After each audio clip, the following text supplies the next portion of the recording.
Baik, terima kasih Dilala di Angkasa Puri. Salam hormat dan selamat sejahtera. Sarawak ialah model perpaduan terbaik di negara ini. Menteri Kejaraya Barubian berkata kepelbagaian bangsa dan agama di negeri ini tidak membataskan rakyatnya untuk terus bersatu padu dan hidup harmoni. Jelas Barubian kepelbagaian perayaan yang disambut di Sarawak diraikan secara bersama dan sikap hormat menghormati dalam kalangan rakyat menjadi asas kesejahteraan di negeri ini.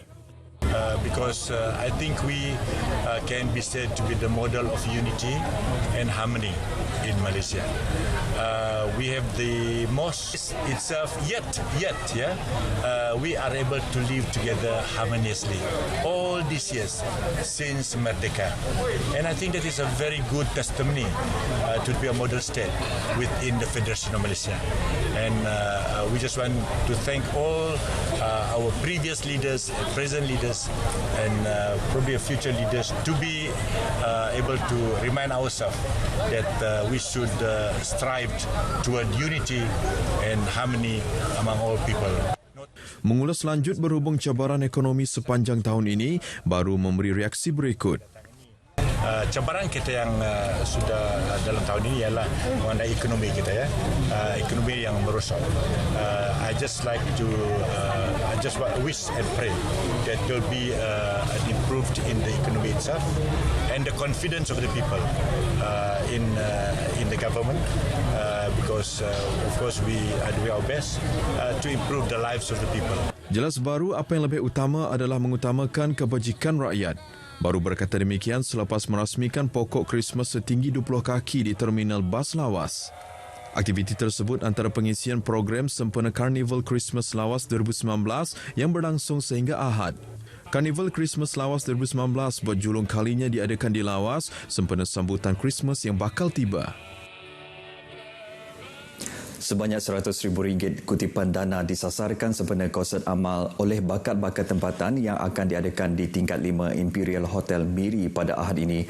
Ahli Dewan Undangan Negeri Adun Pujut Dr. Ting Tiong Chun berkata, konsert amal itu diadakan buat julung kalinya bagi mengumpul dana untuk menambah baik perkhidmatan kesihatan di Miri.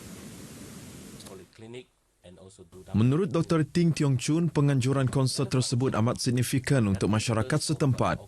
Now, the other function, the other purpose of organising this is actually try to get awareness of the local community so that they can be involved in providing the health services. Katanya 60% daripada hasil kutipan dana berkenaan akan disalurkan kepada Hospital Miri menerusi ahli Lembaga Pelawat Hospital Miri, ALPHM, manakala 20% masing-masingnya akan disalurkan kepada Poliklinik Miri dan Poliklinik Tudan. Beliau berkata demikian semasa sesi rakaman bersama Miri FM berhubung konsert amal berkenaan, anjuran bersama ALPHM, Miri Musical Society, RTM Miri, Pusat Khidmat Dun Pujut dan Pertubuhan Promosi Indah Miri Mimiri. Justru beliau berharap konsert amal yang diadakan akan mendapat sokongan padu daripada masyarakat setempat sekaligus menyokong bakat-bakat seni tempatan yang dibawa khas pada konsert tersebut. Konsert dibahagikan kepada dua bahagian melibatkan konsert lagu Cina bermula pukul 1 petang diikuti konsert lagu Melayu, Inggeris serta Dayak pada pukul 3 petang. Orang ramai boleh mendapatkan tiket konsert pada harga serendah RM20 untuk satu tiket selain boleh menyumbang hadiah cabutan bertuah dan sumbangan dana.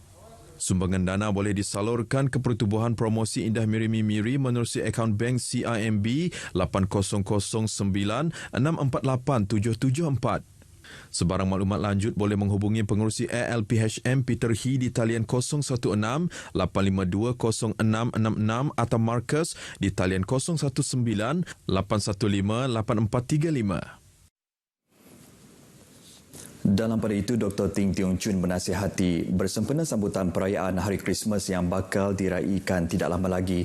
Saat itu harus dimanfaatkan sebaik mungkin dalam mengeratkan lagi hubungan kekeluargaan dan perpaduan masyarakat pelbagai kaum. Jelasnya, musim perayaan adalah masa terbaik untuk meningkatkan lagi persefahaman antara masyarakat dengan amalan mengunjungi antara satu sama lain. Wishing everyone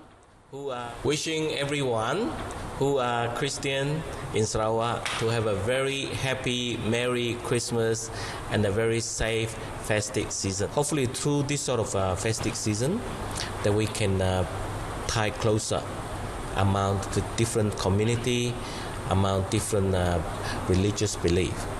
That the religion should not be a dividing factor in our community, but more we can create more understanding for each other.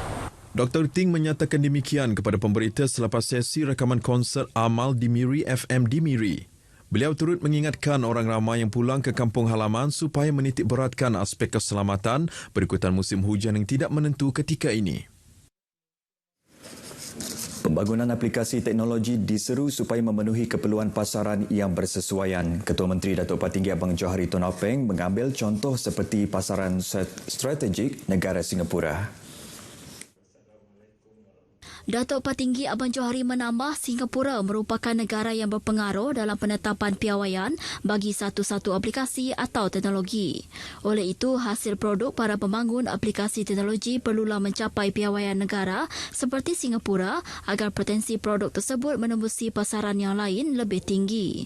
Beliau berkata demikian semasa berucap di hadapan 200 peserta pada majlis perasmian Persidangan Antarabangsa Komputer dan Aplikasi Drone ICONDA 2019 di Universiti Teknologi Mara UiTM Sarawak di Kota Semerahan. Beliau berharap persidangan itu mampu merangsang penghasilan produk-produk teknologi yang berkualiti dan memberi manfaat kepada manusia sejagat. Persidangan tersebut yang merupakan kali kedua penganjurannya antara lain bagi menggalakkan pemindahan serta perkongsian pengetahuan berkaitan aplikasi komputer dan aplikasi drone. Jabatan Pengairan dan Saliran diminta untuk menyediakan anggaran bagi cadangan pelaksanaan langkah-langkah tebatan banjir di beberapa kampung di Debak. Timbalan Ketua Menteri Dato' Amar Douglas Ugambas berkata, banjir sering berlaku di Kampung Lalang, Kampung Babu dan Kampung Bunge, terutama pada musim tengkujuh setiap tahun. Menurut Dato' Amar Douglas, menambah masalah banjir tersebut merupakan kali kedua berlaku pada tahun ini. Beliau berkata demikian kepada pemberita semasa mengadakan lawatan singkat ke Kampung Bunge di Debak. Dato' Amar Douglas yang merupakan pengerusi Jawatankuasa Pengurusan Bencana Negeri menjelaskan langkah-langkah tebatan banjir perlu dilaksanakan untuk manfaat jangka masa panjang penduduk di kawasan tersebut. Cadangan yang akan dikemukakan oleh jabatan itu nanti akan dibawa kepada Ketua Menteri untuk pertimbangan.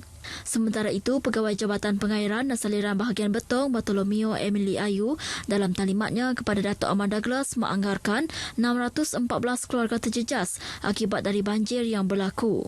Pihak yang mendapati banjir terjadi disebabkan perparitan tersumbat, hujan lebat ditambah dengan air pasang. Seramai 15 orang anak-anak orang kena pengawasan OKP di bawah Agensi Antidadah Kebangsaan AADK semalam diceriakan dengan pemberian keperluan dan peralatan ke Sekolah Anjuran Harwood Timber Sendirian Berhad dan AADK Sarawak menerusi program Back to School Nang Best ke Sekolah. Pengurus besar syarikat itu, Zainal Abidin Abdullah, memberitahu program itu merupakan salah satu tanggungjawab sosial korporat CSR untuk menyantuni anak-anak kes pengawasan AADK. Zainal Abidin menambah program itu juga yang bertujuan untuk meringankan beban mereka yang kurang berkemampuan dengan menyediakan barangan keperluan sekolah. Tambahnya, bantuan tersebut juga sebagai sokongan masyarakat membantu golongan tersebut dan berharap dapat mengubah persepsi negatif dan stigma masyarakat terhadap kes pengawasan AADK agar anak-anak mereka mendapat peluang sama seperti anak-anak yang lain. Jelasnya, bantuan tersebut juga sedikit sebanyak mampu meningkatkan motivasi anak-anak untuk terus cemerlang dalam bidang pelajaran. Beliau berkata demikian pada program tersebut di Kuching. Terdahulu dalam ucapan, Ketua Pegawai Daerah AADK Kuching Sharifah Azimah Said Ismail berkata, program seumpama itu sedikit sebanyak memberi semangat dan sokongan kepada ahli keluarga OKP dalam meneruskan kehidupan, terutama dalam meningkatkan prestasi pendidikan anak-anak mereka agar dapat mengubah standard kehidupan yang lebih baik.